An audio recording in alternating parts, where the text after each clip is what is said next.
दर्शकबिन नमस्कार। विशेष श्रृङ्खला एपी सेन्टरमा यहाँलाई हार्दिक स्वागत छ। आजको श्रृङ्खलामा हामी लकडाउनका बीचमा नागरिकहरू स्वतस्फूर्त रूपमा कतिपयले यसलाई प्रायोजित पनि भन्ने गरेका छन्, राजनीतिक आवरण छ पनि भन्ने गरेका छन्। यद्यपि युवाहरू सडकमा आएका छन्। यो प्रदर्शनको अर्थ के हो? विशेष गरी युवाले लगाएका नारा भनौँ अथवा उनीहरूले सार्वजनिक रूपमा गरेको अपिल तीनवटा कुरामा केन्द्रित छ। विशेष गरी यो कोभिडको समयमा भएको भनिएको 10 अर्ब खर्चको पारदर्शिताको माग गरेका छन्। दोस्रो, क्वारेन्टाइनलाई जोखिम मुक्त गराउन, र तेस्रो चाहिँ आरडिटी विश्वसनीय भएन, 100% पीसीआर लागू गर्नु पर्यो लगायत अरू मागहरू पनि छन्। छिटपुट रूपमा कतिपय त एकदमै सतही किसिमका मनोरञ्जनात्मक कुराहरू पनि छन्, तर मूलभूत रूपमा यी तीनवटा कुरामा केन्द्रित छ। यो किन यसरी लकडाउनका बीचमा पनि नागरिकहरू सडकमा आउनु पर्यो? यो अवस्था किन सिर्जना भयो? यसभित्रको निहितार्थ के छ? यसले दिने सन्देश र सङ्केत के हो? यो विषयमा छलफल गर्न हामीसँग हुनुहुन्छ राष्ट्रिय युवा परिषदका उपाध्यक्ष तथा नेकपाका केन्द्रीय सदस्य माधव ढुङ्गेल। त्यसैगरी हामीसँग हुनुहुन्छ विवेकशील नेपाली दलका अध्यक्ष मिलन पाण्डे। दुईजनालाई स्वागत छ। म सबभन्दा सुरुमा मिलनजीबाटै गएँ। तपाईहरुले प्रत्यक्ष परोक्ष रूपमा यो अभियानको नेतृत्व गरिरहनु भएको छ, भनिन्छ मात्रै होइन, तपाईहरुको सामाजिक सञ्जालको उपस्थितिले त्यसलाई सम्पुष्टि गर्छ। लकडाउनका बीचमा यसरी भौतिक रूपमै सडकमै आएर बालुवाटारको सेरोफेरोमा, माइतीघर मण्डलको सेरोफेरोमा, नक्सालमा गएर उपस्थिति जनाउनु अन्तिम अस्त्रका रूपमा यो निर्विकल्प भइसकेको हो? सुरुमै टिकारामजीलाई म एउटा क्लेरिफाई चाहिँ के गरौँ भने हामी यसमा कुनै पनि रूपमा पार्टीगत हिसाबबाट संलग्न छैनौँ। मैले परोक्ष भन्ने शब्द प्रयोग गर्नुभएको छ, मैले अझै क्लियरिफाई गर्न चाहेँ। छैनौँ र यसमा एउटा स्वतन्त्र नागरिक युवाको हिसाबमा जुन मागहरू यो ग्रुपले राखेको छ त्यसलाई चाहिँ समर्थन गर्दै हामी व्यक्तिगत रूपमा सडकमा उहाँहरूको नेतृत्वमा हामी 7 दिनलाई पुगेका छौँ। र अब यो टाइमिङ चाहिँ के हो, अन्तिम अवस्था नै आइसक्यो हो भने तपाईँको क्वेसनमा चाहिँ 80 दिन, 81 दिन, 82 दिन हुँदाखेरि पनि एउटा नागरिक घरभित्र बसेर पनि लकडाउनमा 80 दिन भोकै बसेको छ र ऊ सुरक्षित फिल गरिरहेको छैन। र अहिले जुन अवस्था छ तपाईँ क्वारेन्टाइनबाट पीसीआर नगराइकन कसम खाएर पठाइरहेछन् कि त्यो अवस्थामा एउटा युवाले देखिराख्दाखेरि चाहिँ उसले आवाज उठायो। र यो अवस्थामा ती युवाहरूले आवाज उठाइराख्दाखेरि हामीलाई के लाग्यो भने ती मागहरू जायज छन् भने हामीले पनि इन्डिभिजुअल रूपमा त्यसलाई समर्थन गर्नुपर्छ। र अझै तपाईँको यही प्रोग्रामबाट यसरी यो अवस्था पनि जागेर झकझकाउन सक्ने ती युवाहरूलाई चाहिँ म नमस्कार नमन गर्न चाहन्छु।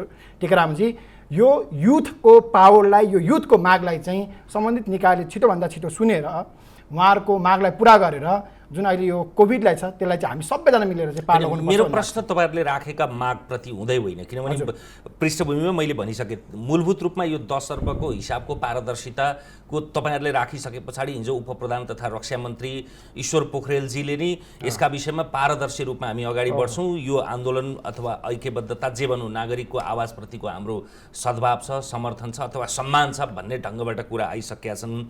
त्यो विषय क्वारेन्टिनलाई जोखिम मुक्त बनाउनु पर्ने विषयदेखि लिएर 100% पीसीआर गर्ने विषय त यो निर्विकल्प, यो तपाईँको मात्रै होइन सबैको मुद्दा हुनुपर्छ। तर यो लकडाउनका बेलामा भौतिक दूरी कायम गर्ने अवस्थामा भौतिक रूपमै त्यसरी सशरीर उपस्थित हुनु चाहिँ कति बान्छन् यो भन्ने प्रश्न होइन। यसमा यस्तो छ, यो चाहिँ अति नै भएपछि भएको हो।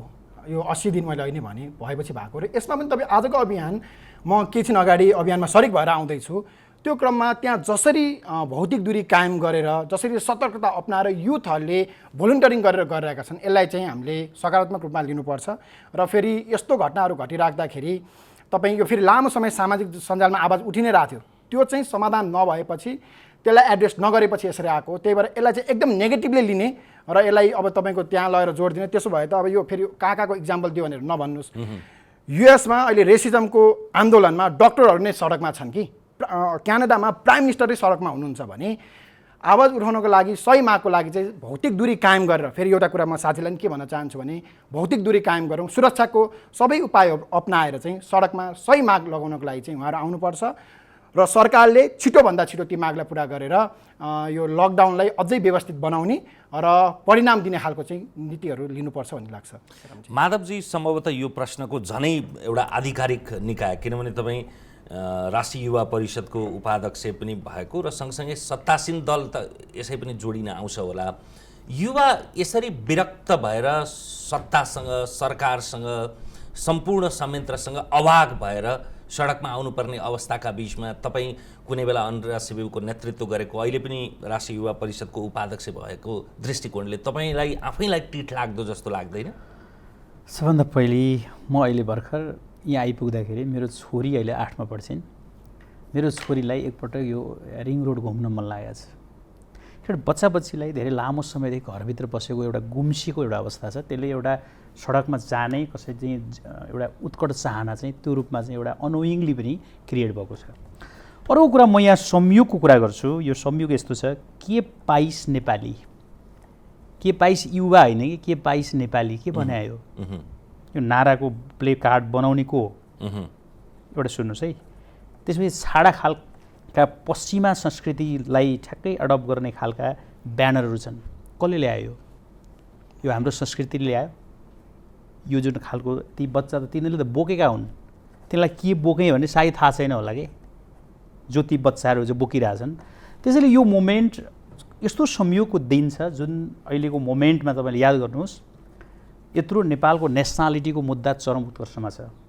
यति धेरै लामो हामी स्टुडेन्ट मुभमेन्ट युवा मुभमेन्टमा यति लामो समय सामेल भएका चाहिँ यहाँ मान्छेहरू हौँ। धेरै मान्छेले चाहिँ यो चाहिँ राजनीतिक रूपमा कन्ट्रिब्युसन गर्दाखेरि सबैभन्दा ठुलो स्टार्टदेखि अहिलेका मेजर राजनीतिक पार्टीहरूको त्यसको चाहिँ इतिहास तपाईँले फर्केर हेर्नुहुन्छ भने नेसनालिटीको मुभमेन्टै सबभन्दा धेरै उठेको मुभमेन्ट हो। चुस्ता होस् या पशुपतिनगर होस्, कालापानी होस्, त्यसैका इस्युमा पार्टी डिभिजन समेत भएका छन्। त्यही इस्युमा चाहिँ ठुलो ठुलो विग्रह पनि आएको छ। त्यो इस्युलाई आज एउटा यो सरकारले एड्रेस गरिरहेछ। याद गर्नुहोस्, एउटा नक्साको कुरा चाहिँ 1932देखि नेपालको नक्साबाट हटेको चिज आज एड्रेस हुँदैछ कि यो गौरव पेला होइन। किन यसलाई धुमिल बनाउन खोजेको? इस्युलाई डाइभर्ट किन गर्न खोजे? आजकै दिन मुभमेन्ट, यही पिरियडमा यो मुभमेन्ट, यो समय अरू पाइएको थिएन। त्यो तपाईँको तर्क ठिक छ। व्यक्तिगत रूपमा मैले हिजो साँझ आफैले पनि ट्विटरमा फेसबुकमा यो दिन नै नजुराउन सकिँदैन थियो अथवा जुराइए पनि यो अभियानलाई यो भङ्गालोमा दुइटै भौतिक रूपमा सरकारले गरेका नराम्रा काम अथवा नराम्रा भनिएका कामको खबरदारी सँगसँगै लिपुलेक, लिम्पियाधुरा, कालापानी सहितको नक्सामा धन्यवाद दिने भन्ने, त्यसरी उहाँहरूले लगभग यी दुइटै कुरालाई सकारात्मक कुराबाटै सम्बोधन गरे जस्तो देखिन्छ। एउटा चिज म यति कुरा भन्छु, यो यति ठुलो पर्वको दिन के होइन, यो यति ठुलो पर्व नेपालीहरूको निमित्त गौरवको दिन, यो दिन मोमेन्टको लागि उपयुक्त दिन हो त? ल हामी सबैले एकपल्ट समय हठात बलात् आजै मात्रै भयो जस्तो ठान्नुभयो माधवजीले। अहिले त लगातार अविच्छिन्न रूपमा भइरहेछ त। अविच्छिन्नकै कुरा गर्छु, यो पिरियडै हो, यही हो। अब अर्को कुरा, अहिलेको मोमेन्ट गर्ने सडक हो। हामीलाई सडक चाहिएको छ र अहिले यत्रो सामाजिक सञ्जाल, लाखौँ मान्छे सामाजिक सञ्जालमा छन्, त्यसैले मुभमेन्ट गरिरहेछ दुनियाँमा। अहिले यस्तो कोरोनाले यत्रो संसार सबै प्रभावित पारेको बेला, भौतिक हिसाबले दूरी कायम गर्नुपर्ने बेला, सामाजिक हिसाबले हामी एउटा चाहिँ फरक ढङ्गले बस्नुपर्ने बेलामा यो चाहिँ एउटा स्थिति बालबच्चाहरूलाई यहाँ ल्याएर चाहिँ यो सडकमा यसरी चाहिँ भनौँ न आह्वानै गर्ने कुरा पनि मलाई लाग्छ जसले आह्वान गर्यो नि त्यो गम्भीर ठुलो त्रुटि छ। कल्पना गर्नुहोस्, म स्पेनमा एकजना चाहिँ लेडिजलाई कोरोना लाग्यो भनेर आशंकित गरियो। त्यो स्पेनमा त्यो लेडिजले मलाई कोरोना छैन भनेर चाहिँ रिग्रेट गरेर हस्पिटल नगएको कहानी एउटा आर्टिकल लेखेर मैले पढाएको थिएँ। त्यो आर्टिकल जसका कारणले आज स्पेनमा कति मान्छे मरे। यो रोगको प्रकृति कस्तो छ, त्यसै कारणले अहिले सङ्क्रमणको एउटा ठुलो भयावह चित्र खडा हुने जिम्मा चाहिँ कसले लिने हो? ल मलाई बताइदिनुहोस् त। ल अहिले सरकारले करप्सनको कुरा त सरकारले जिम्मा लिनुपर्छ। उसले खर्च गरेको 10 अरब पैसाको हिसाब किताब सरकारले दिनुपर्छ।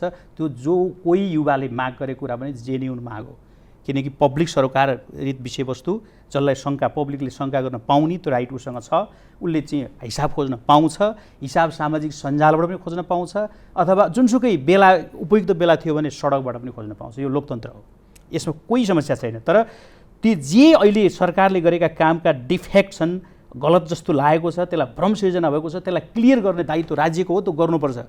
कोही करप्टेड मान्छे चाहिँ कठघरामा उभिनुपर्छ, त्यसको प्रक्रियाभित्र छिर्नुपर्छ, तर कसैलाई अन्याय हुनु हुँदैन। यो चिज हो, यो लोकतन्त्रको नर्म्स हो। तर अहिलेको यो पिरियडमा यो खालको मोमेन्ट र अहिलेको आजै संसदबाट नक्साको चाहिँ औपचारिक पारित हुने यही पिरियडमा यो चाहिँ यो खालको पेनिट्रेसन के एकअर्कामा मिलेको तादात्म्यता हो त? संयोग मात्रै हो त भन्ने प्रश्न। संयोग मात्रै हो त?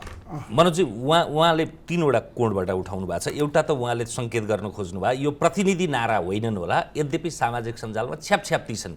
म त्यसलाई केही भन्न मिल्ने कतिपय त भन्न नमिल्ने पनि छन्, केही पाइस नेपाली अथवा के खान आएको थिइस्, केरा खान भन्नेदेखि लिएर पब्जी खेल्न अल्छी लागेर यहाँ सडकमा आए, बोयफ्रेन्डले धोका दियो तर सरकारले दिन पाउँदैन, राम्री केटी हेर्न आएको लगायत यी प्रतिनिधि होइनन् होला, तर यी सामाजिक सञ्जाललाई प्रतिनिधित्व गर्दै, किनभने साङ्केतिक रूपमा एउटा दुईटा पनि मिसलिड भयो भने त्यसले मिसलिड नै गर्छ। एउटा त्यो।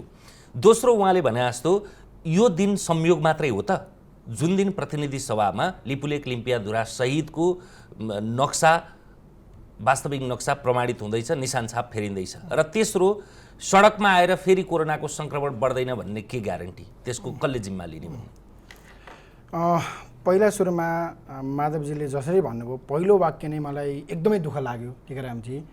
यो भित्र बसेको गुम्सेको 18 दिन बोर्ड लाग्यो, त्यही भएर युथहरू बाहिर निस्के भन्ने आशयमा जे आयो, राष्ट्रिय युवा परिषदको लिडरले त्यो भनिराख्दाखेरि मलाई सिरियसली दुःख लाग्यो। यहीँबाट हाम्रो सोच कसरी डेभलप भइरहेछ भन्ने चाहिँ मैले फिल गरेँ। मेरो अपेक्षा के थियो भने माधवजी आजको अभियानमा त सडिक हुनुहुन्छ भन्ने अपेक्षा थियो। उहाँ त राष्ट्रिय युवा परिषदको हो नि त, त्यहाँ आउने, साथीहरूलाई मोटिभेट गर्ने, सही डिरेक्सनमा लिएर जानलाई उहाँले पहल गर्ने, त्यो हुन्छ भन्ने अपेक्षा थियो। पहिलो लाइन नै मलाई यो दुःखी बनाउने लाइन तुल्यायो। हाम्रो मेन कज यो आन्दोलनलाई, अभियानलाई, मागलाई हेर्ने कहाँबाट सृजना भइरहेछ, यो थट कसरी आइरहेछ भन्ने कुरा एकदम गम्भीर छ, यो हामीले बुझ्न जरुरी छ। पहिलो कुरा यो भयो। त्यसपछि अर्को केही नाराहरूको बारेमा तपाईँले कुरा गर्नुभयो। ती नाराहरू पक्कै पनि तपाईँले भने जस्तै प्रतिनिधि नारा होइनन्, मेन नाराहरू होइनन्, तर केही चाहिँ क्रिएटिभ पनि छ, हेर्नुहोस् होइन, क्रिएटिभ छ, रमाइलो ह्युमर पनि छ। यो पोलिटिक्समा अलिअलि अथवा अभियानमा अलिअलि ह्युमर छ। पहिला तपाईँको नाचगान हामी त्यसमा अलि इन्ट्रेस्टिङ थियो, अहिले नाराहरूको रूपमा कसले त्यो मुकुण्डो लगाएर होइन त्यसरी आएका छन्। फेरि केही चाहिँ आपत्तिजनक पनि छन्। गर्लफ्रेन्डले धोका दिए तर सरकारले दिन पाउँदैन, ह्युमर त होला, तर त्यसले के सन्देश दिन्छ? त्यो केही चाहिँ आपत्तिजनक पनि छन्, के चाहिँ ह्युमर पनि छ। मलाई त केही रमाइला पनि लाग्यो, क्रिएटिभ पनि लागे। अरे यार अहिलेका युथको दिमाग चाहिँ हो है भन्ने हो। अनि अर्को एउटा इन्ट्रेस्टिङ चाहिँ मैले हिजो अध्ययन गरेँ, यो खासमा यस्ता युवाहरूले चाहिँ यस्तो संसारभरि कसरी हलाउँदा रहेछन् भन्दाखेरि चाहिँ यो चाहिँ मेरो त्यो एउटा आर्टिकल मैले न्युयोर्क टाइम्सै पढाएको थिएँ। कतिपय के छ उनीहरूको एउटा नेटवर्क एकदमै ह्युज हुन्छ। तपाईँको अब 2-4 दिनमै हाम्रो एउटा जुन ग्रुप छ फेसबुकमा बन्यो, त्यो 1-1.5 लाख पुग्यो कि 3-4 दिनमै। भनेपछि त्यो नेटवर्क उसले जोइन गर्यो, उसले गर्यो, त्यसरी भयो। अर्को इन्ट्रेस्टिङ कुरा चाहिँ यो ह्युमर यस्ता कुराले पनि एट्र्याक्ट गर्ने रहेछ कि यो साइन्सले नै भन्दो रहेछ। मान्छे सम्भवतः 81 त्यो युज हुनुमा यस्ता ह्युमरहरू पनि काम छ होला, तर केही आपत्तिजनक पनि छन् जुन चाहिँ स्वतःस्फूर्त रूपमा भएको भएर इन्डिभिजुअल लिएर आए, यो जुन ग्रुप फर्म भयो। तपाईँहरू परोक्ष रूपमा नेतृत्व गर्ने र प्रत्यक्ष रूपमा नेतृत्व गर्नेले स्वच्छ हावा आउँदाखेरि कुलुषित हावा आयो भनेर त्यो चाहिँ मेरो होइन भन्न पाइँदैन, त्यसको पनि स्वामित्व लिनुपर्छ। होइन, स्वामित्व भने मतलब मैले त फर्स्टमा भनेको छु हामी सहभागी छौँ, यसको नेतृत्व हामीले अथवा हाम्रो पार्टीले लिएको छैन। तर फेरि यो भनिराख्दाखेरि चाहिँ फेरि जे त्यो गलत नाराहरू आएको छन् त्यसलाई सच्याउनलाई चाहिँ हाम्रो जिम्मेवारी त छ है। हामी जिम्मेवारी घटेका छन्, फेरि आज संयमित शालीन भद्र छ, अनि फेरि त्यो राम्रो कुरालाई राम्रै भन्नुपर्छ। अनि अझ म आउँदै थिएँ। दोस्रो, आजको दिन नै हो भन्दाखेरि टिकारामजी म करिब 2 घन्टा चाहिँ त्यो अभियानमा भुइँमै बसेर आएको छु। त्यहाँ मैले हेर्दाखेरि चाहिँ हामीले लिम्पियाधुरा सहितको नक्सा लिएर गएर ताली बजाएर स्वागत गरेर राष्ट्रिय गान गाएर एउटा उत्सव मनाएर आएका छौँ।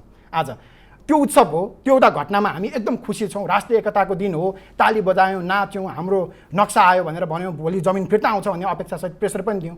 त्यो सँगसँगै जे आरडिटीका पिसिआरका कुराहरू छन्, क्वारेन्टाइनका कुराहरू छन्, पिपिईका कुराहरू छन्, जनस्वास्थ्यसँग सरोकारका कुराहरू छन्, तिनीहरूलाई पनि नबिर्स्यौँ है। उत्सव मनाउँदै यही कारणले भोलि हाम्रो स्वास्थ्य चाहिँ जोखिममा नपरोस् है भनेर पनि हामीले खबरदारी गरेर आयौँ। यो दुईवटा घटनालाई चाहिँ तपाईँले हुन्छ नि एकदमै मिक्स गरेर चाहिँ आजै तैँले किन गरिस् भनेर त्यसरी हेर्दाखेरि गाह्रो हुन्छ। अनि आजको कुरामा चाहिँ हामीले उत्सव अस्ति मन्त्री परिषदले पास गर्दा पनि मनाएको हो, आज पनि मनाउँछौँ, भोलि राष्ट्रिय सभाले गर्दाखेरि पनि मनाउँछौँ, पर्सि हाम्रो राष्ट्रपतिले लालमोहर लगाउँदा पनि मनाउँछौँ। भनेपछि आजै फेरि अन्तिम दिन पनि होइन, आज अन्तिम उत्सव भनौँ न, उत्सव के आजै दीपावली गर्ने दिन पनि आज पनि हो, तर आज मात्र पनि होइन।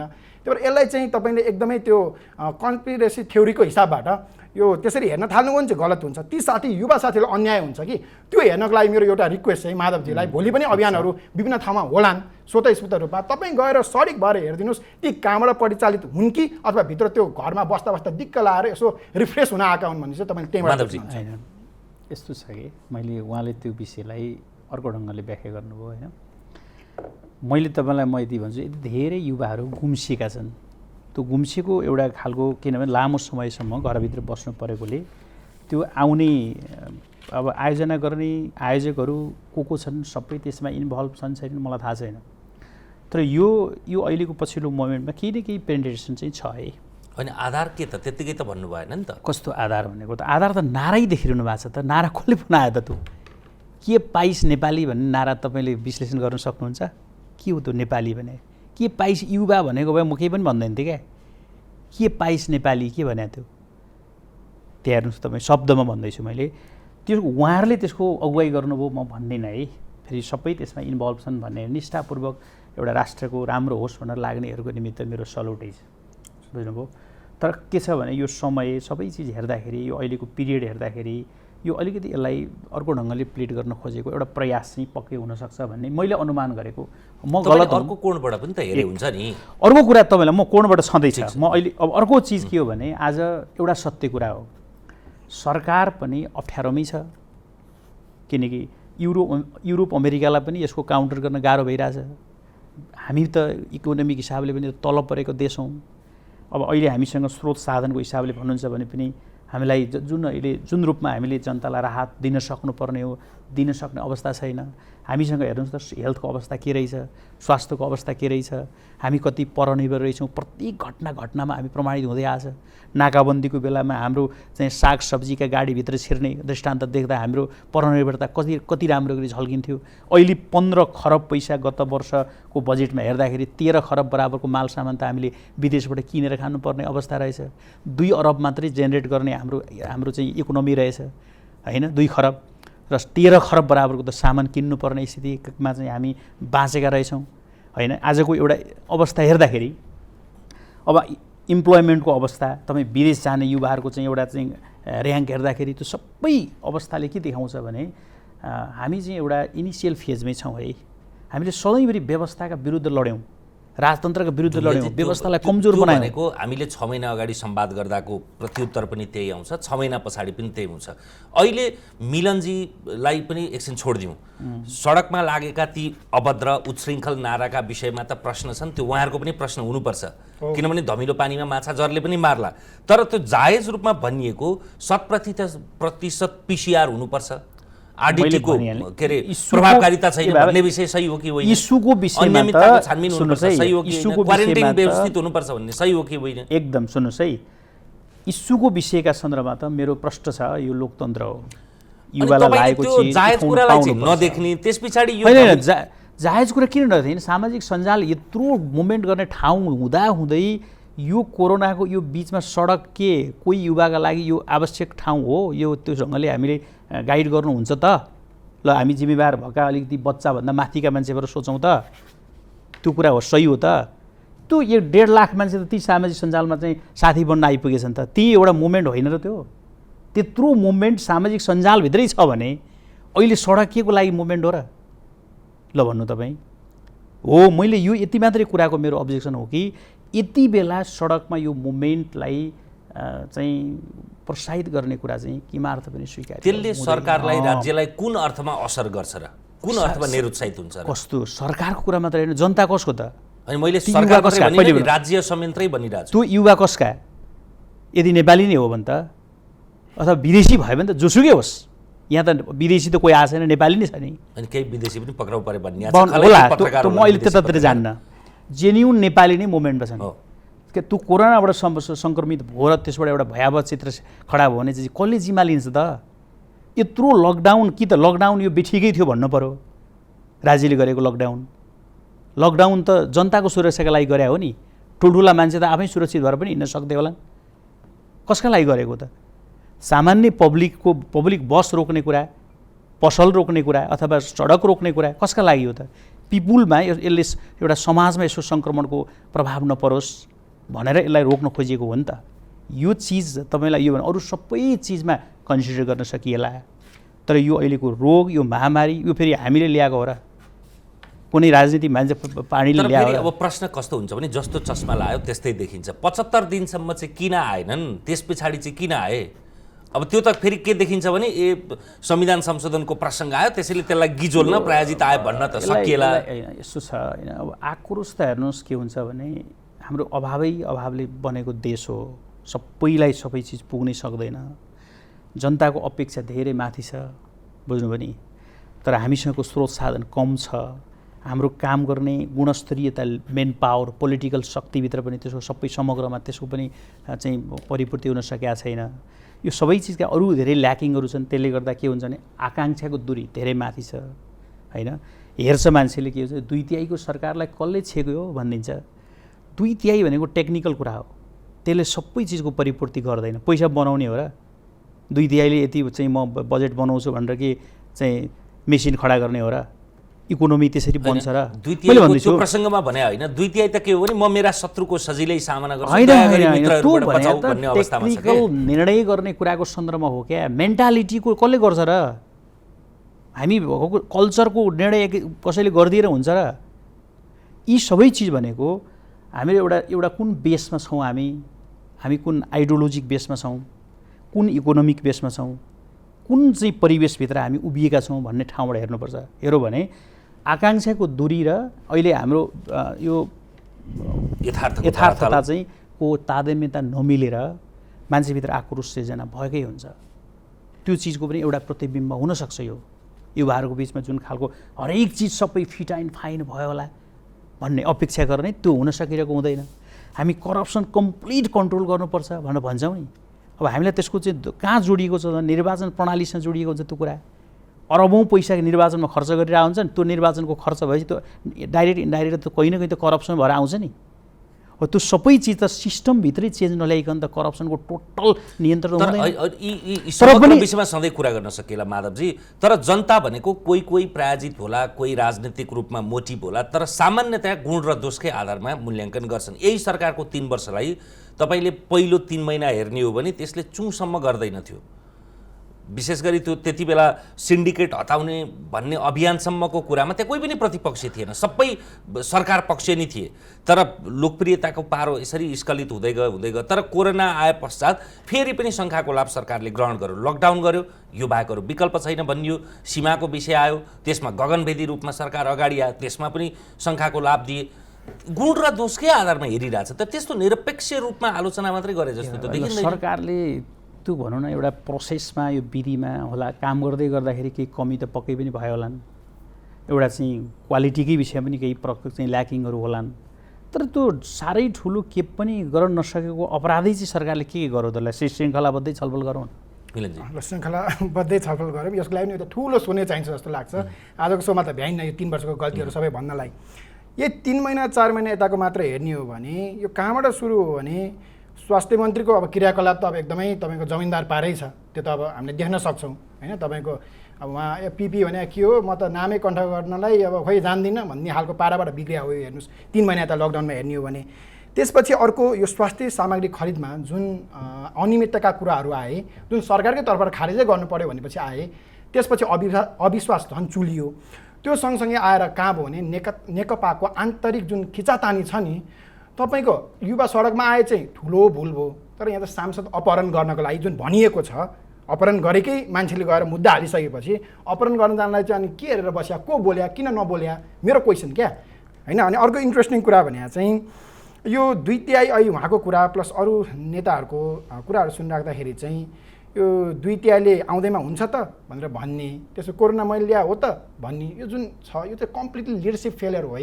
यसलाई चाहिँ एक्सेप्ट गरौँ। र माधवजी जस्तो लिडरले चाहिँ अब कहिले चाहिँ मेरो अपेक्षा युथ, म पनि युथकै भएर अपेक्षा र राष्ट्रिय युवा परिषदको नेतासँग अपेक्षा चाहिँ नहुने कुरा चाहिँ धाकछोप नगरौँ। त्यसले लङ टर्ममा चाहिँ आफूलाई नै घाटा गर्छ। र अहिले भन्नुपर्ने भने चाहिँ 2/3 अहिले यो बेलामा कोरोनालाई 1 नम्बरमा राखेर काम गर्नुपर्ने हो, त्यो भएन। त्यसपछि आएर यो कोरोना उहाँले ल्याएको होइन, तर कन्ट्रोल त उहाँले गर्न सक्नुहुन्थ्यो नि। आज उहाँले अथवा नेकपाले सरकारले आएर 3टा काम चाहिँ हामीले प्राउड यो गऱ्यौँ है युवा साथीहरू होइन, नेपाली साथीहरू। के पाइस नेपाली भन्दा यी कुरा तिमीले पायो है हामी आएर भन्ने उहाँसँग आधार के छ, उहाँहरूसँग आधार के छ भन्छ। यो लामो श्रृङ्खला छ, यो अविश्वासको श्रृङ्खला हो। यदि आज नक्सा पासको डे थियो भने हिजो प्राइम मिनिस्टरले हेर्नुहोस्, अरू देशका प्राइम मिनिस्टर हरेक दिन गएर सम्बोधन गर्छन् तपाईँ आम पब्लिकलाई। मैले यो न्युजिल्यान्डको हेरिरहेको थिएँ, उहाँ त पहिला प्रेस मिट गर्ने, त्यसपछि आफ्नो फेसबुकमा गएर लाइभ गरेर चाहिँ आम पब्लिकसँग कनेक्ट हुने त्यो गर्छन्। हाम्रा नेताहरूले प्राइम मिनिस्टरहरूले आएर सम्बोधन गरेर हामीले 10 अर्बको यसरी हिसाब किताब आयो भन्ने छ। मैले त्यो हिसाब किताब चाहिँ हेरेको छैन। 10 अर्बको हामी यसरी देखाउँछौँ, त्यसपछि पिसिआर हामी यसरी गर्छौँ है, विकिहरूको एउटा हामीले टिम बनायौँ पिसिआर गर्ने कि के गर्ने भनेर आरडिटीको बारेमा। त्यसपछि आएर क्वारेन्टाइन व्यवस्थापनको हामीले अलिकति लिडरसिप चेन्ज गऱ्यौँ र नयाँ मोडालिटीमा गयौँ भनेर एड्रेस गरे को युवा आउँछ भन्नुहोस् त। भनेपछि यो उहाँहरूको कम्प्लिट लिडरसिप फेलियर हो भन्ने लाग्छ। र अर्को अब हामीले देखिरह भने चाहिँ अब उहाँलाई अझै पनि ढाकछोप गर्ने हो भने चाहिँ अब यही 2/3 पनि रहँदैन, गाह्रो छ। र अहिले उहाँले भने जस्तै अब यो सरकारै गिर्ने अथवा हुन्छ नि त्यो गिराउने भन्ने आशय भने चाहिँ बहुमत उहाँहरूकै छ, कसले गिराउने चाहिँ मैले बुझाएको छैन। आफैमा सामना गर्छु मित्रबाट बचाउ भन्ने एउटा प्रश्न चाहिँ यो सामाजिक सञ्जालमा मैले हिजो अस्तिदेखि एकदमै पर्खेल्ने कोसिस गरिरहेको छु यो अभियानका विषयमा। तपाईँलाई मैले प्रत्यक्ष सहभागी भनिरहेको छैन, तपाईँले आफै परोक्ष सहभागी भनेपछि प्रत्यक्ष भनिरहनु परेन।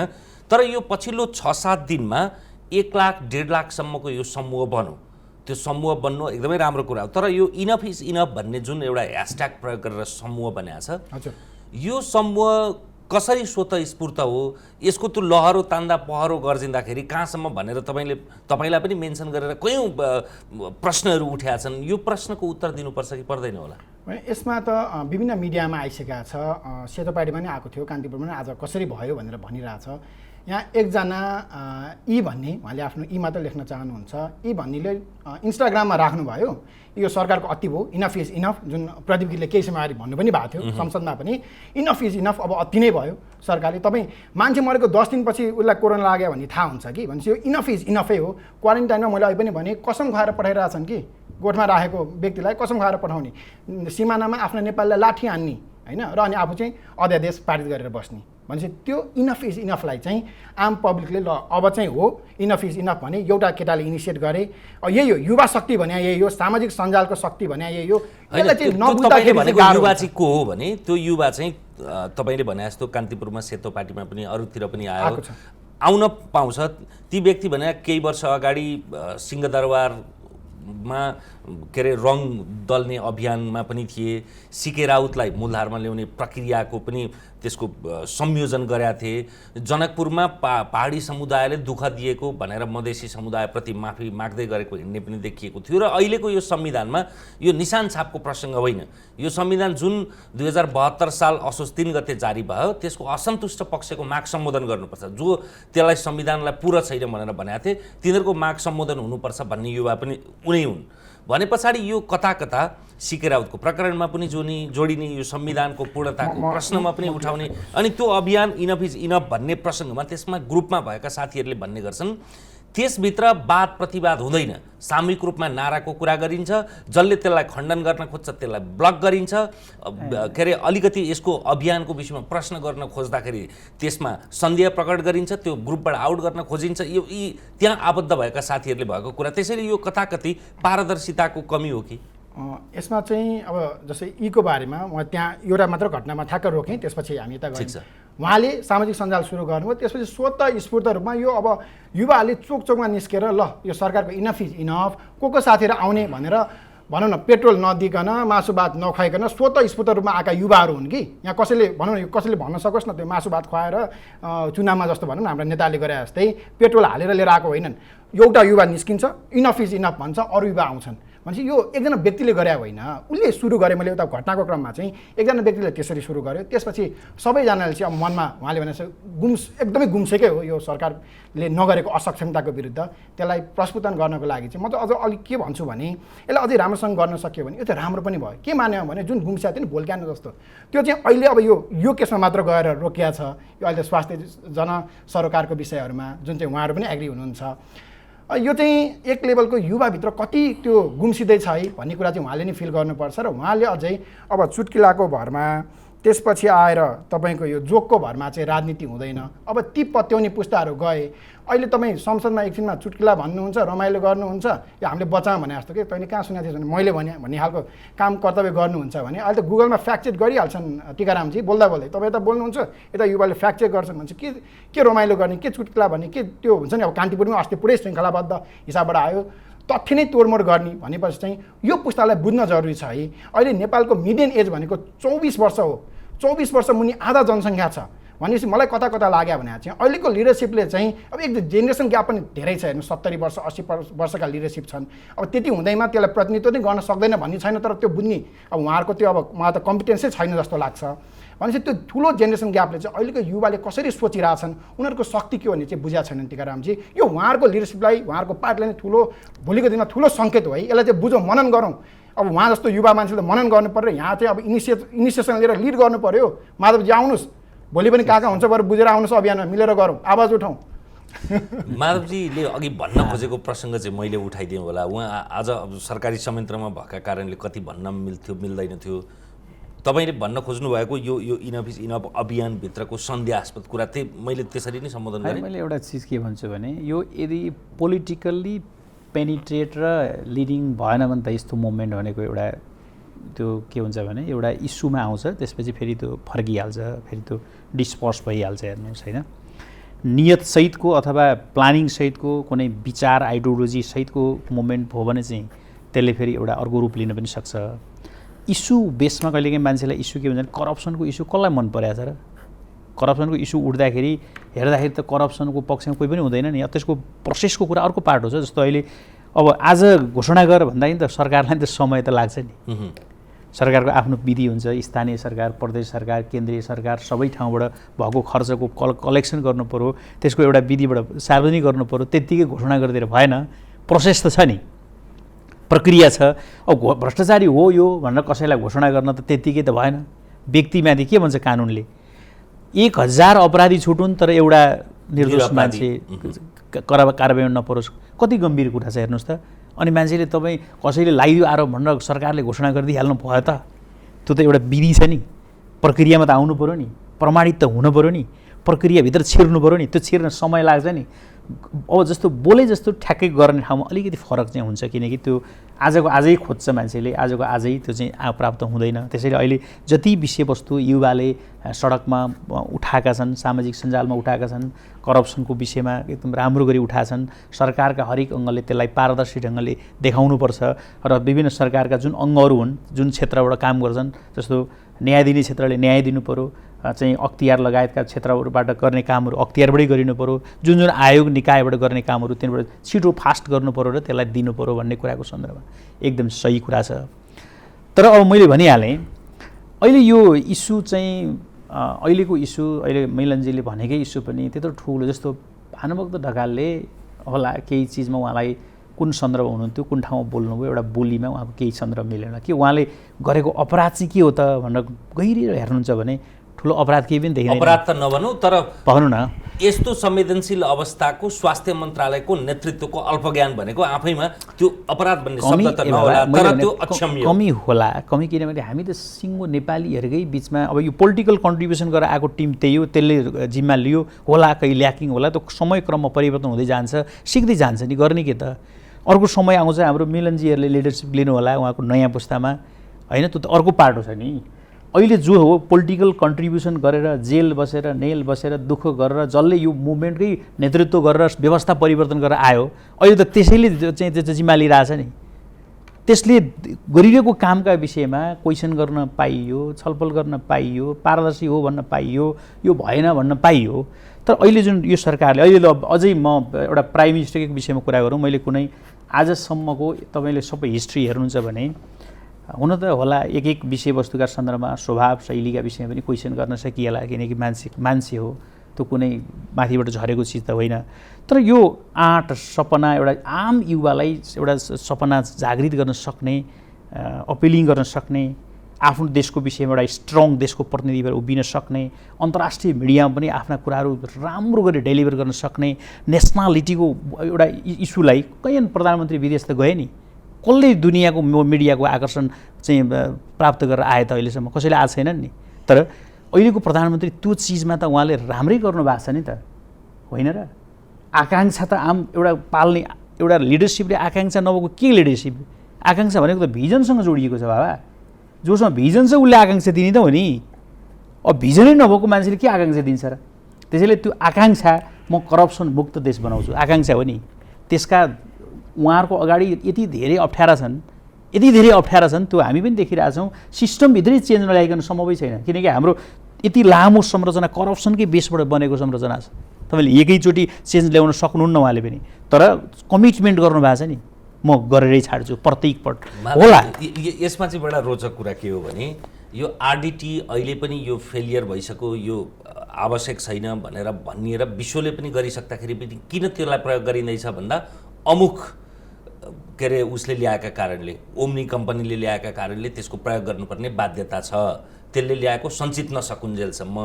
अनि शून्य सहनशीलता भ्रष्टाचारमा भन्ने, तर अमुक अमुक व्यापारिक घरानाप्रतिको साँठगाँठ र त्यसप्रति जवाबदेही नहुने, यो मेरो प्रश्न होइन।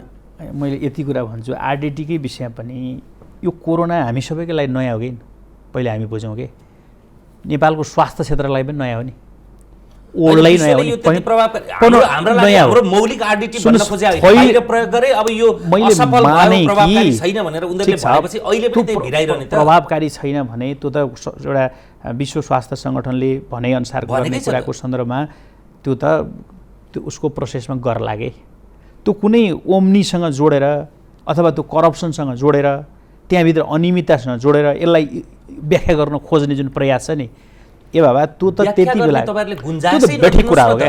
किनभने अहिले पटक तपाईको प्रमाणित भइसकेको छ कि आरडिटी तपाईको नेगेटिभ देखिए, पीसीआर मात्रै भनौँ न, पीसीआर नेगेटिभ देखिए आरडिटी त्यो मात्रै भनौँ न, ठीक छ, हो त्यो प्रभावकारी छैन त्यसलाई हटाउँ भनौँ के, तर ओम्नीसँग त्यसैलाई जोडेर करप्सनसँग त्यसैलाई जोडेर किन गर्नु परेको छ र? त्यो तपाईहरुले जोड्ने त मौका बाबा ल्याइयो होला, सामग्री ल्याइयो, त्यति बेला आवश्यक भयो ल्याइयो होला, महँगो ल्याइयो होला, त्यसको हिसाब देखाउनुपर्छ भनिसकियो, सरकारले हिसाब देखाउने कुरा गरेर आज घोषणा गरिसक्यो। अब मान्नुहोस् त्यसलाई ठिक छ, त्यो नगरौँ, त्यो फलदायी भएन भन्ने विषयवस्तुमा कुरा उठाउँ, ठिक छ, तर त्यसलाई अरू विषयसँग जोडेर त्यसलाई किन पेनिट्रेट गर्ने क्या? मिलनजी अनि गरेकै त्यही त हो नि, त्यही भएर क्वेसन गरे हो।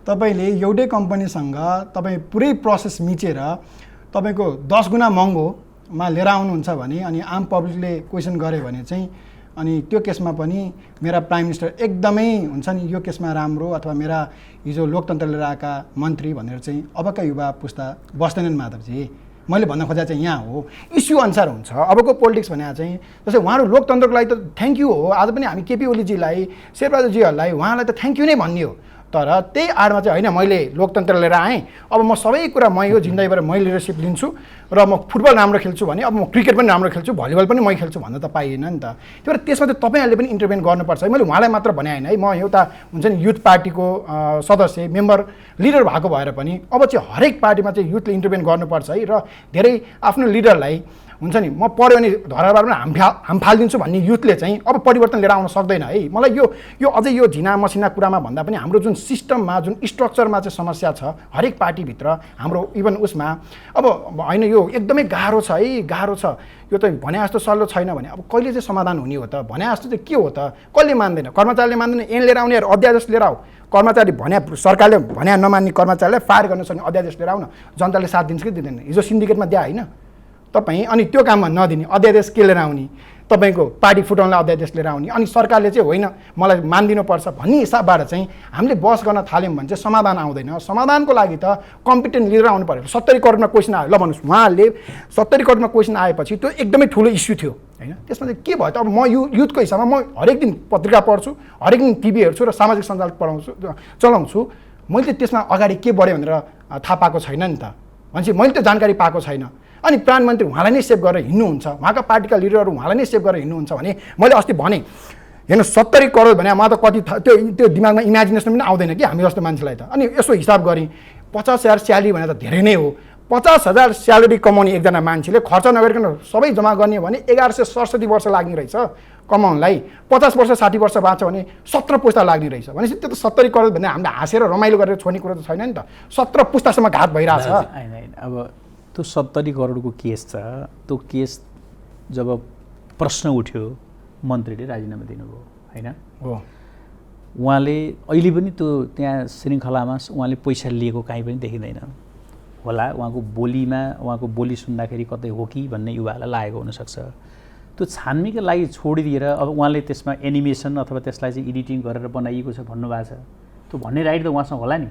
छानबिन गर्नु पर्यो, छानबिनको प्रक्रियामा त होइन प्रक्रिया होइन कि। आजको युथले के मागिरहेछ भने माधवजी उहाँलाई त अरू भावे प्रक्रिया सक्रिया भन्नुहुन्थ्यो, आफ्नो मनलाई त बरु के गरेर हुन्छ त्यो छिटोभन्दा छिटो अदालतमा त अब हस्तक्षेप गर्न नमिल्ला, अरू बाँकी प्रक्रिया चाहिँ पार्टीले छानबिन गर्नु पर्ला, पार्टीले छानबिन गर्नेदेखि लिएर हामीलाई इमिडिएट रिजल्ट चाहियो माधवजी, वाइट बडीको हामीलाई रिजल्ट चाहियो। उहाँको इस्यु अदालत पुगेर प्रक्रियामा गएर छलफलमा गएपछि अरूले के गर्न मिल्छ त? इन्टरभ्यू पार्टीले त मिल्छ होला नि त बाबा, अदालतले गरिसकेपछि अर्को फैसला किन गर्नु जरुरी छ त? पार्टीको विज्ञ हो र पार्टी पनि अब तर्क होइन। तपाईँले पार्टी भनेको त विज्ञता सबै कुराको नलेज भएको त पार्टीको संरचना त हुँदैन नि, अथोरिटी पनि हुँदैन,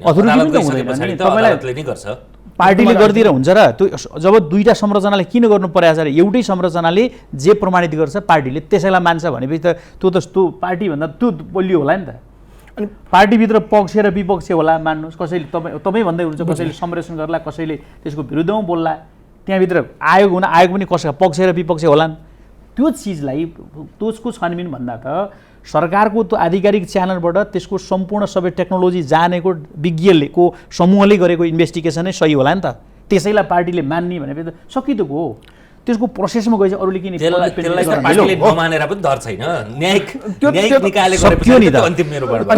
तपाईँले यति बुझ्नुहोस्, गोकुल बास्कोटालाई त अहिले उहाँले एउटा मोरालिटीको कुरा उठाएर उहाँले आफू रिजाइनेसन दिनुभयो, बाहिर बस्नु भएको छ, उहाँ बाहिर बसेर छानबिनको लागि छोडिदिनु भएको छ, त्यो कुरालाई अन्यथा लिन मिल्छ र? ठिक छ, अब न्यायाधीशलाई हामीले आम पब्लिकले छिटो न्याय देऊ, ठिक छ, छिटो फैसला गरिदेऊ, के हो त्यो कुराको फैसला जस्टिफिकेसन छिटो चाहियो, पब्लिकले छिटो आफ्नो कुरा उठाउन पायो।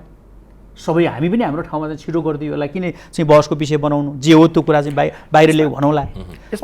यसमा एउटा थप्नै पर्ने भने चाहिँ यो चाहिँ हामीले अझै गहिरो बरु यो अलिक गहिरोसँग छलफल गरौँ। यो चाहिँ कस्तो भने एउटा केस त मैले निकालेँ, ठिक छ, तर एउटा केससँग जोडेको इस्यु होइन कि आम पब्लिकलाई अहिलेका आम पब्लिक तपाईँ चिया पसलमा बिहानको गफ हेर्नुहोस्, युवाहरूको सामाजिक सञ्जालमा हेर्नुहोस्, एउटा जुन त्यो अविश्वास कि प्रधानमन्त्री हरेकचोटि संसदमा आजको भाषणमा पनि उहाँले सायद भन्नुभयो होला म भ्रष्टाचार गर्दिनँ, हुन दिन्न भन्ने, फेरि अनि हरेक दिन जसो, हरेक महिना जसो, हरेकपल्ट चाहिँ कहिले 80 काण्ड भनेर आउने, कहिले ओम्नी काण्ड भनेर आउने, कहिले 70 करोड भन्ने, कहिले वाइट बडी, अब लेखै छ वाइट बडीको छानबिन कहाँ पुग्यो, कसरी भयो, त्यसमा क्वेसन आइराख्दाखेरि चाहिँ यो जुन अविश्वास छ नि, लिडरसिपको अविश्वास, यसले चाहिँ यो काम गर्नलाई धेरै गाह्रो हुन्छ र परिणाम आउँदैन कि यसरी। एउटा अहिले यो अवस्थामा मैले अथवा मेरा भाइ बहिनी पुस्ताले चाहिँ हाम्रो सरकारलाई प्राइम मिनिस्टरलाई हेरेर मिनिस्टरलाई हेरेर त आइडियल मान्नुपर्ने हो नि त, मेरो प्रतिनिधित्व भनेर मान्नुपर्ने हो नि त। त्यो विश्वासको वातावरण बनाउन सकेन भन्ने त्यही हो माधवजी मेरो चिन्ता चाहिँ। यी सबै इस्युहरू छानबिनको प्रक्रियामा छन्, छिटो छानबिनको रिजल्ट देऊ। हामीले सबै हाम्रा संरचनालाई म योबाट पनि अपिल गर्छु, होइन, छिटो छानबिनको रिजल्ट देऊ। किनभने अब योभन्दा बाहेक अहिले हामीसँग केही छैन, किनकि निकाय त सरकार मात्र होइन, सबै फैसला सरकारले गरिदिनु त होइन नि। ल प्रधानमन्त्रीमाथि क्वेसन उठो, प्रधानमन्त्रीले फैसला गरिदिएर हुन्छ र?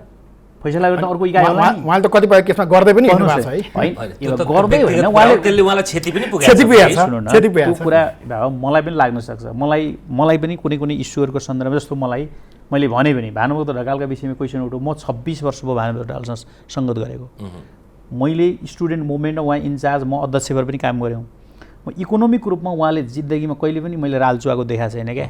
मैले यति कुरा मैले भन्न नपाउने, म इन्डिभिजुअली होला कमी भयो होला, उहाँले केही कुरा चाहिँ काम गर्ने शैलीका सन्दर्भ उहाँलाई थाहा भएन होला, होइन, एउटा राज्यको इकाइमा बसेर मन्त्री भएर त्यो कुराको जिम्मा लिनुपर्छ होला। तर कार्यकालमा पुगेपछि चाहिँ माधवजी असल मात्रै भएन, असल होला, तर मैले भनिहालेँ त्यो हुनसक्छ, होइन, त्यो जिम्मा लिनु पर्ला। जस्तो म अहिले राष्ट्रिय युवा परिषदमा छु, युवा परिषदभित्रको कुरा मैले जानिनँ भनेर सुख पाउँदिनँ, मैले बोल्नुपर्छ, मैले रेस्पोन्स लिनुपर्छ, त्यो अर्को पार्ट हो रेस्पोन्सिबिलिटीको कुरा, त्यो पार्ट हो। उहाँले मोरल जिम्मा लिनु पर्ला, तर इन्डिभिजुअली उहाँको स्वभाव नेचर यो हो भनेर मैले भन्न पाउँछु नि, तपाईँले भन्न पाउनुहुन्छ नि। तर हो यी चिजहरू भनेका इन्डिभिजुअल कुराहरू हुन्, तर औपचारिक घोषणा जेबाट गर्ने हो त्योबाटै गर्नुपर्छ। अर्कोले घोषणा गरिदिए त भएन। गोकुलजीले अहिले कसैले घोषणा गरिदिएको उहाँले मान्नुहुन्छ त? पब्लिकले उहाँलाई न्याय हुन्छ कि अन्याय हुन्छ भन्ने कुरा त्यो त इन्भेस्टिगेसनले नै भन्नु पऱ्यो नि, प्रमाणित गरेर भनिदिनु पऱ्यो नि। अदालतले गर्ने निरूपण आफ्नो ठाउँमा छ, त्यो अन्तिम निरूपण हो, तर जनताको अदालत भनेको त्यो सामाजिक रूपमा जुन एउटा मनोविज्ञान बन्छ त्यस पछाडि त्यसले पार्ने क्षति त गोकुलजीले जे सजाय पाउने हो नैतिक रूपमा पाइसक्नु भएको छ। ए बाबा, त्यो पाइसक्नु भएको छ, उहाँलाई न्याय भयो कि अन्याय भयो भन्ने कुरा चाहिँ त्यो कुराको जस्टिफिकेसन जे प्रमाण हुन्छ निस्किन्छ नि, त्यो चिजले प्रमाणित गर्छ। उहाँको एडिट भएको होइन रहेछ र त्यो जे बाहिर आएको त्यही सत्य हो भने उहाँले पाएको सजाय ठिकै हो भन्ने ठान्ला। होइन त्यो एडिटिङ गरेर अर्को ढङ्गले। किनकि मलाई अहिले याद छ 51 सालको गभर्मेन्टमा पद्मरत्न तुलारले भनेको के थियो थाहा छ? यो मङ्गोलियनहरूको राष्ट्र हुन्थ्यो भने गाई काटेर खाने कुरा पनि स्वाभाविक हुन्थ्यो भने होइन र? अनि के गरिदियो बाहिर त? गाई मङ्गोलियनहरूको राष्ट्र हुन्थ्यो भने हटाइदियो, गाई काटेर खानुपर्छ चाहिँ पाउनुपर्छ भने विषयवस्तु भाइरल बनाएर त्यत्रो इस्यु बनाएको होइन र? तपाईँको एडिटिङ गर्दा तपाईँको एडिटिङको क्षेत्रमा चाहिँ राम्रो नलेज भएको मान्छे कस्तो चिज कस्तो हुन्छ भन्ने कुरा बनाउन सकिन्छ नि।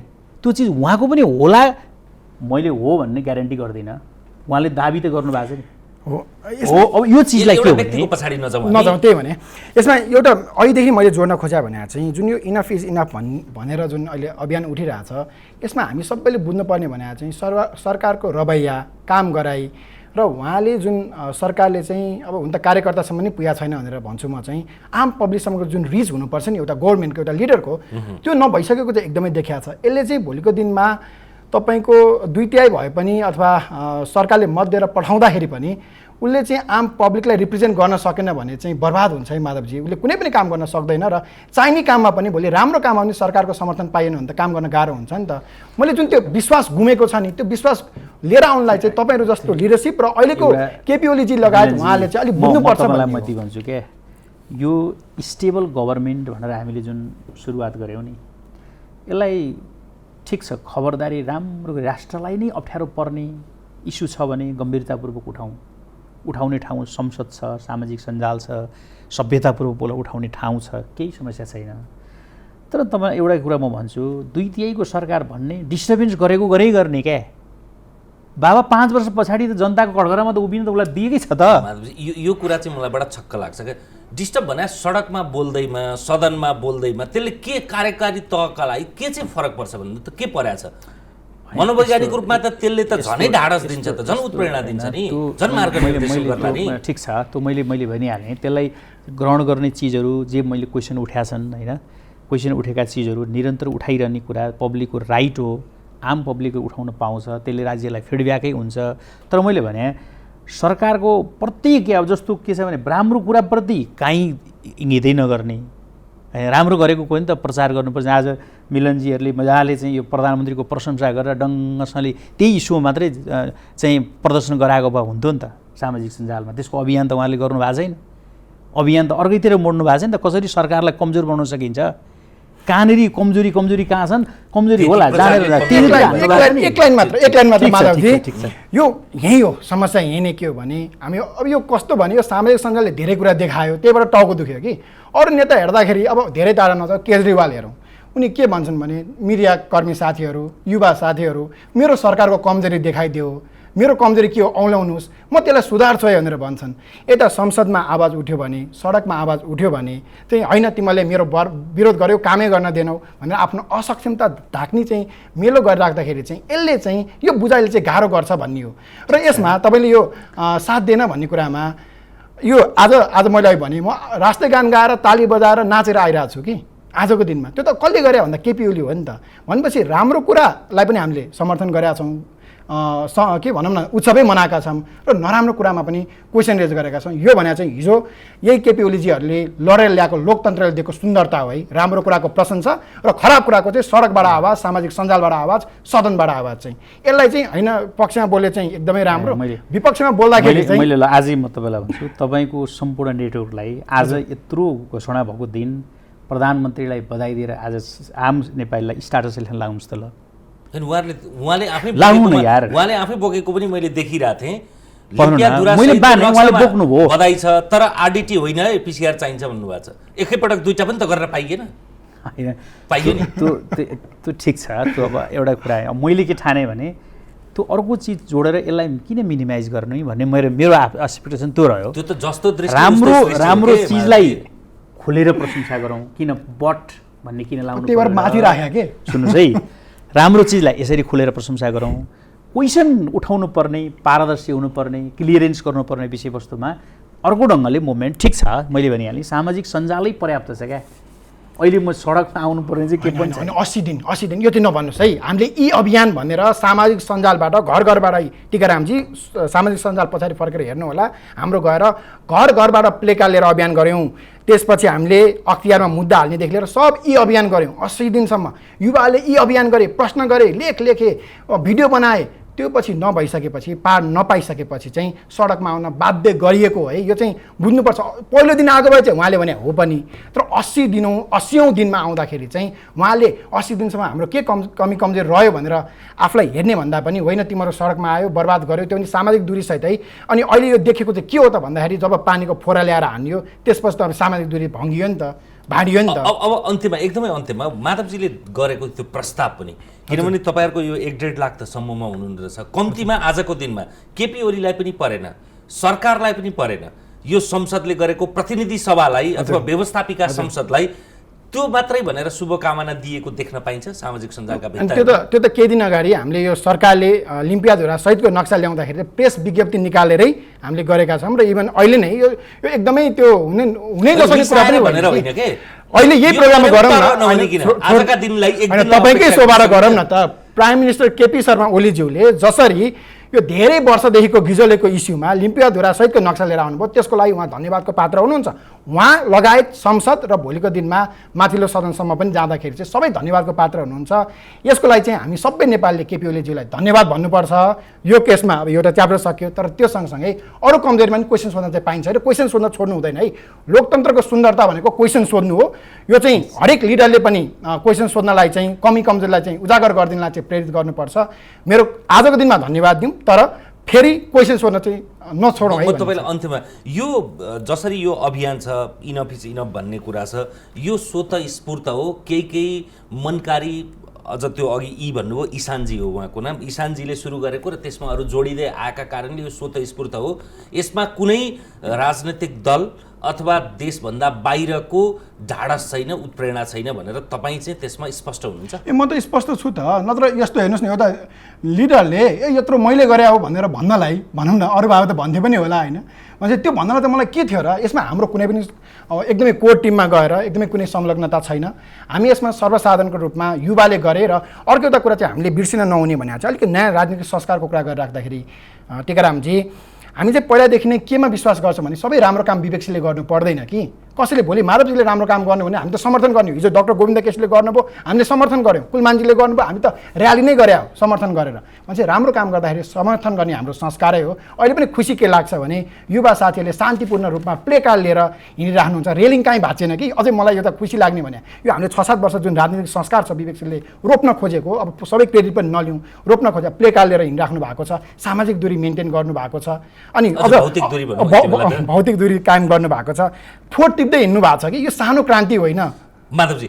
अब उहाँले सुरुमै राखेको प्रस्ताव जस्तो तपाईँलाई त्यसो भए यस्तो शान्तिपूर्ण, तपाईँलाई यदि अब यो भनिए जस्तो भोलि उजागर होला, कुनै पनि कुरा भित्र रहँदैन नि, यो प्रायजित हो भने त त्यो जहिले पनि नाङ्गिन्छ, होइन भने तपाईँलाई त्यसको नेतृत्वको मोर्चाको कुनै न कुनै दिन ल म पनि ढाडस दिन आएँ, राष्ट्रिय युवा परिषद पनि तपाईँहरूसँग छ भनेर देख्न पाइन्छ? होइन, युवाहरूका इस्युका सन्दर्भमा त मैले राष्ट्रिय युवा परिषदमा आह्वानै गरेको छु होइन। प्रत्येक अहिले युवा डेस्क हामी सुरु गर्दैछौँ। युवालाई लागेका हरेक चिज मैले सम्बोधन गर्ने गरी युवा डेस्कको प्रारम्भ गर्दैछौँ। हामी राष्ट्रको एउटा राज्यले स्थापित गरेको 1 करोड 7 लाख नेपाली युवाहरूको साझा संस्था युवा परिषदमा हरेक इस्यु मैले यो युवा परिषदले गर्ने मात्रै होइन, सिङ्गो राष्ट्रका विषयमा के तपाईँका मत छन्, तपाईँका आइडिया केही छन्, आइडियाको कलेक्सन गर्ने, आइडिया चाहिँ एउटा डेभलपमेन्ट सेन्टरको रूपमा हामी यसलाई इस्टाब्लिस गर्दैछौँ, भोलिन्टियर डेभलपमेन्टको सेन्टरको रूपमा स्थापित गर्दैछौँ। आम युवाका समस्या जहाँबाट रोकिएका छन् त्यसको सहजीकरण, त्यसको पुल, युवा र अफसरको बिचमा त्यसमा पुलको रूपमा काम गर्ने एउटा संस्थाको रूपमा युवा परिषदलाई स्थापित गर्ने अहिले यो नयाँ अर्को मैले यो कार्यकालमा एउटा नयाँ घोषणा पनि गर्दैछु। म प्रेस मिटै गरेर यसको वर्षभरिको टास्क चाहिँ मैले घोषणा गरिदिँदैछु। अहिले जुन 64 अरब बराबरको अहिले युवाका निमित्त नेपाल सरकारको विभिन्न इकाइबाट फेरि यो युवा परिषद मार्फत होइन, युवा परिषद क्याटालिस्टको भूमिका मात्रै खेल्ने संस्था हो। 64 अरब 49 करोड पैसा त युवाका लागि यो बजेटमा अहिले प्रस्तुत भएको छ। म यो मिडिया मार्फत होइन यो सो मार्फत मैले युवाहरूलाई आह्वान पनि गर्न चाहन्छु, यी अवसरमा तपाईँ कहाँ जोड्ने हो, तपाईँलाई कहाँनिर सबैमा त उहाँहरू जोडिन्छ होला। यो अभियानमा तपाईँ आउनुहुन्छ कि हुन्न? एक दिन मात्रै भए पनि साङ्केतिक रूपमै सही। यस्तो छ, त्यो इस्यु के छ भने अहिले त्यो इस्युलाई म आउन सक्छु, म आउन नसक्ने कुरै छैन, म आउन सक्छु, तर के हुन्छ भने आउने इन्भाइरोमेन्ट हुनुपर्छ। त्यो किनभने इन्भाइरोमेन्ट बिना चाहिँ त्यो चाहिँ त्यहाँ उपस्थित हुने कुरा हुन सक्दैन, किनकि त्यो नितान्त सरकारको विरुद्धमा त्यसलाई केन्द्रित गरेर नियतिसहितको चाहिँ झल्को दियो भने म आउन सक्दिनँ। सरकार विरुद्ध होला, सरकारका गलत इस्युका विषयमा कुनै इस्युका विषयमा कुनै क्लियरेन्ससहित तपाईँले मलाई चाहिँ आज बोलाउनु भयो भने म क्लियरेन्स म त किन सरकारको प्रतिनिधि हो, मैले उभिँदाखेरि त मैले त्यो विषयको जवाफ दिएर बोल्नुपर्छ, जवाफ दिएर बोल्न तयारै छु त म। हस्, एउटा लाइन चाहिँ जस्तै अर्को एउटा मेन्टालिटी के पनि चेन्ज गर्नु पर्ला भने सरकारको प्रतिनिधि, म धेरै नेताहरूको इन्टरभ्यूमा देख्छु कि सरकारको प्रतिनिधि भन्दैमा सरकारको हरेक कुरामा समर्थन गर्नुपर्छ भन्ने छैन है। मैले यो पनि लास्टमा राख्दै म फेरि सरकारमा छैन भन्दैमा सरकारका हरेक गतिविधि त्यो पनि छैन। तपाईँले यति यो फेरि पनि म भन्छु, मैले के भन्दैछु भने नि म एज अ पब्लिक मात्रै भएर स्टेटमा उभिने मेरो अधिकार छैन। म तपाईँलाई भन्छु, किनभने म त सरकारको जिम्मा लिएको मान्छे हो नि। तपाईँले मलाई त्यो कुराको रेस्पोन्सिबिलिटी त खोज्नुहुन्छ नि त मसँग। म एज अ माधव ढुङ्गेल मात्रै भएर उपस्थित हुन सक्दिनँ। अहिले म गभर्मेन्टको प्रतिनिधि भएर उपस्थित हुन्छु र भने तपाईँले सोधेको प्रश्नको जवाब लिएर आउनुपर्छ नि। म कुन निकाय मार्फत कुरा गर्ने हो, मैले त्यो जवाब लिएर युवाका इस्युका सन्दर्भमा मैले बोल्नुपर्छ त्यहाँ। मैले सकिनँ भने पनि यो इस्युका सन्दर्भमा मैले युवाहरूलाई कुनै सामाजिक सञ्जाल अथवा मेरो ठाउँबाट म यति यो समय जवाब दिन्छु भन्ने सक्ने आँट त मैले राख्नु पऱ्यो नि। हस्, समय र संवादका लागि दुवैजनालाई धन्यवाद। धन्यवाद। हामीसँग हुनुहुन्थ्यो राष्ट्रिय युवा परिषदका उपाध्यक्ष तथा नेकपाका केन्द्रीय सदस्य माधव ढुङ्गेल र विवेकशील नेपाली दलका अध्यक्ष मिलन पाण्डे। आजलाई एपी सेन्टरको यो श्रृङ्खला यति नै। हेर्दै रहनुहोला AP1। नमस्कार।